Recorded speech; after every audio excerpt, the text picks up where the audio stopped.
दोस्तों। और आपका अगला क्वेश्चन है, आपने बहुत सर्च किया है, बहुत ही मस्त इंपॉर्टेंट क्वेश्चन को सर्च किया है प्यारे, और वीडियो के इन तक देखिए, ठीक है। और ये सब क्वेश्चन देखिए 2009 में पूछा गया है, जो नेक्स्ट एग्जाम होने वाले हैं, इसमें बहुत इंपॉर्टेंट सब क्वेश्चन है। ऐसा सब क्वेश्चन को वीवीआई तौर पर रखा जाए और इसको अच्छे से अध्ययन कीजिए ताकि आपको ऑब्जेक्टिव और सब्जेक्टिव अच्छा से बन सके। तो क्वेश्चन आपका है कि अकबर को राष्ट्र शासक क्यों कहा जाता है। देखिए, राष्ट्र, सभी लोग राष्ट्र की उपाधि नहीं ले पाते हैं। राष्ट्र की उपाधि के लिए कई प्रकार की त्याग करना पड़ता है, तो कई प्रकार को चीजों को हासिल भी करना पड़ता है, ठीक है ना, तभी वो कोई राष्ट्र की तक पहुंच पाता है। तो क्वेश्चन कह रहा है कि अकबर को राष्ट्र शासक क्यों कहा गया है।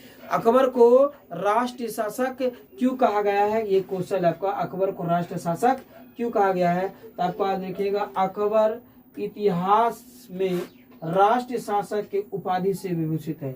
इतिहासकार में जो इतिहास में जो लिखा गया है, इतिहास में जो है राष्ट्र शासक जो उपाधित किया गया है, उसको सम्मानित किया गया है, वो किसको किया गया है, तो अकबर को। किसको, अकबर को। अकबर को इतिहास में राष्ट्र शासक के उपाधि से विभूषित किया गया है। इतिहासकार, इतिहास में किसमें, तो अकबर को इतिहास में राष्ट्रीय शासक से क्या कहा गया है, उसको उपाधि किया गया है, लेकिन उपाधि को विभूषित किया गया है। और इसकी महान मुख्य कारण है, इसकी महानता का मुख्य कारण, मेरी बात को समझिए, अकबर को जो है इतिहास में राष्ट्र शासक के उपाधि से उसको सम्मानित किया गया है या विभूषित किया गया है, ठीक है ना। कह रहा है कि इसका और इसकी महानता का मुख्य कारण क्या है, क्यों इसको महानता घोषित किया गया। कह रहा है इसका विराट व्यक्तित्व था, इसके पास बहुत ज्यादा ताकतवर सब खतरनाक सब सेना था और सदैव संख्या में सेना था, ठीक है ना। साम्राज्य की सुदृढ़ता एवं साम्राज्य में शांति स्थापना था। साम्राज्य सुदृढ़ता था, एकदम शांति, साम्राज्य में किसी प्रकार की कष्ट नहीं होता था, सभी लोग खुश हुए रहता थे। किसके काल में, तो अकबर के शासन काल में। साम्राज्य में शांति स्थापना थी, साम्राज्य में कहीं पर भी कलह नहीं होता था।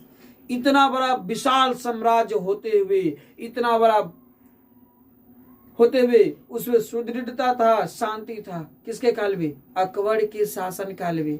इसलिए इसको राष्ट्रीय शासक कहा गया, क्योंकि इसके पास शासन ज्यादा था, सैनिक ज्यादा था, शांतिपूर्ण व्यवस्था था, यह इससे प्रजा बहुत खुश होते थे, इसलिए, ठीक है। कह रहा है कि मानवीय भावनाओं से उत्प्रेरित होकर अकबर ने न सिर्फ गैर मुसलमानों को राह दिया, इससे मानवता बहुत था।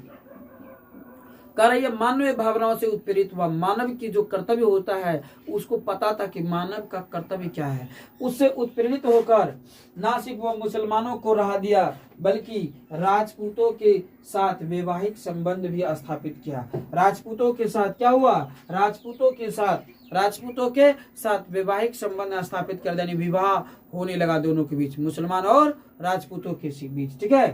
कह रहा है बल्कि एक कुशल प्रशासनिक व्यवस्था भी प्रदान किया, और ऐसा अपने शासन में प्रशासन की व्यवस्था लगाया ताकि किसी प्रकार की कोई दिक्कत नहीं, एकदम कुशल, सब शांति प्रिय, एकदम हंसता खेलता परिवार रहे, वैसा शासन व्यवस्था स्थापित किया। करा धार्मिक सामंजस्य के प्रति रूप में उसका दीन ए इलाही भी प्रशासनीय है एवं अकबर ने चलाया। दीन ए इलाही किसने चलाया था, तो दीन ए इलाही अकबर ने चलाया था। क्वेश्चन आपको आ जाएगा प्यारे कि दीन ए इलाही किसने चलाया था, दीन ए इलाही अकबर ने चलाया था। दीन ए इलाही अकबर ने चलाया था। हिंदू राजपूतों के साथ वैवाहिक संबंध किसने स्थापित किया था, तो अकबर ने किया था। किसने किया था, तो अकबर ने किया था, ठीक है, अकबर ने किया था राजपूतों के साथ वैवाहिक संबंध। ओके, अगला क्वेश्चन आपको ऑब्जेक्टिव क्वेश्चन यह भी पूछा जा सकता है कि किसके शासन काल में सुदृढ़ शांति व्यवस्था कायम था, ठीक है ना, तो अकबर के। इतिहास के किसके शासन काल में सुदृढ़ शांति व्यवस्था विराट शासक था, तो अकबर का। किसका, अकबर को। ओके, किसने मानवीय भावनाओं से प्रेरित होकर ना कि मतलब उत्प्रेरित होकर गैर मुसलमानों को राह दिया था, तो अकबर ने दिया था। किसको इतिहास में राष्ट्र उपाधि से विभूषित किया गया है तो अकबर को क्या गया, किसको क्या गया प्यारे, अकबर को। किसे इतिहासकार में राष्ट्र शासक की उपाधि मिला है, तो अकबर को। तो आपको बोलना है, आपको लिखना है कि अकबर को इतिहास में राष्ट्र शासक से उपाधित या सम्मानित किया गया है, क्योंकि अकबर इतिहास में सबसे बड़ा साम्राज्य का शासक था। इसके उतना बड़ा साम्राज्य का शासन होते हुए भी साम्राज्य में शांतिपूर्ण व्यवस्था सुदृढ़ एवं लोग खुशहाली पूर्वक रहते थे। अकबर ने अपने इतिहास में ना कि मुसलमानों की राह दिया, बल्कि गैर मुसलमान को, किसको, यहाँ देखिए, यहाँ पे क्या गया, कहा गया कह रहा है। अब देखिए, अकबर ने मानव भावनाओं से प्रेरित होकर सिर्फ गैर मुसलमानों को, किसको कह रहा है कि ना, अकबर ने सिर्फ गैर मुसलमानों के राह दिया। ठीक है, क्या कह रहा है, मानव भावनाओं से प्रेरित होकर उन्होंने गैर मुसलमानों को भी क्या किया था, राह दिया था, एवं राजपूतों के साथ वैवाहिक संबंध भी स्थापित किया था। ओके, इन्होंने मानव भावनाओं से प्रेरित होकर अपना धर्म भी बदल लिया। उसमें लोगों को हिंसा करना, मारपीट करना, लोगों को मतलब कष्ट पहुंचाना क्या समझा, पाप समझा गया। इन्होंने बौद्ध धर्म को अपनाया। उसके बाद इन्होंने दीन इलाही को भी पारित किया। तो आपको उत्तर कैसे लिख रहा है प्यारे, समझ लीजिए। उत्तर लिखेगा, अकबर को इतिहासकार में राष्ट्र उपाधि से विभूषित किया गया है। अकबर अपने शासन काल में बहुत विराट साम्राज्य का शासक था। अकबर के शासन काल में शांतिपूर्ण व्यवस्था एवं राज्य में सुदृढ़ व्यवस्था इत्यादि कायम थे। अकबर मानव भावनाओं से प्रेरित होकर गैर मुसलमानों को सिर्फ राहत नहीं दिया, बल्कि राजपूतों के साथ वैवाहिक संबंध भी स्थापित किया।